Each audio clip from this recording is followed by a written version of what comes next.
अफगानिस्तान में तालिबान रिजम की बहसी ऐं नाअहली सबब दवाउनि जो बहरान शिदत इख्तियार करे वियो आहे।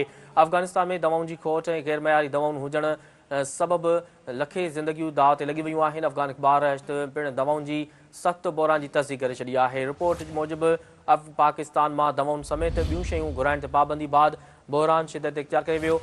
रिपोर्ट मूजिबि मार्केट में गैरमयारी ऐं महांगियूं दवाऊं हुजण करे सिहत लाइ संगीन ख़तरा पैदा थी विया आहिनि। रिपोर्ट मूजिबि दवाउनि जी खोट सबबि ॿारनि, ॻोरहारियुनि, औरतुनि ऐं ॿियनि बीमारियुनि में मुब्तला माण्हुनि जूं ज़िंदगियूं दाव ते लॻी वयूं।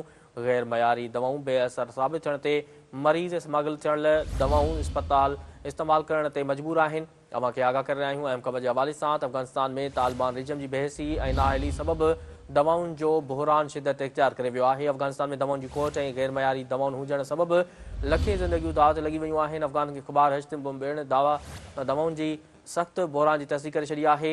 रिपोर्ट मूजिबि पाकिस्तान में दवाउनि समेत ॿियूं शयूं घुराइण ते पाबंदी बाद बहरान शिदत इख्तियार करे वियो आहे। रिपोर्ट मूजिबि दवाउनि जी खोट सबबि ॿारनि, ॻोरहारियुनि, औरतुनि ऐं ॿियनि बीमारियुनि में मुब्तला माण्हुनि जूं ज़िंदगियूं दाव ते लॻी वयूं। गैर मयारी दवाऊं बेअसर साबित थियण ते मरीज़ स्मगल थियल दवाऊं इस्तेमालु करण ते मजबूर आहिनि।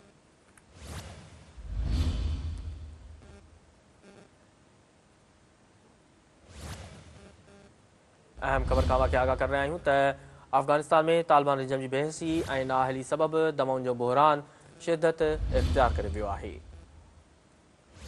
अफगानिस्तान में दवाउनि जी खोट ऐं गैर मयारी दवाऊं हुजण सबबि लखे ज़िंदगियूं दाव ते लॻी वयूं आहिनि।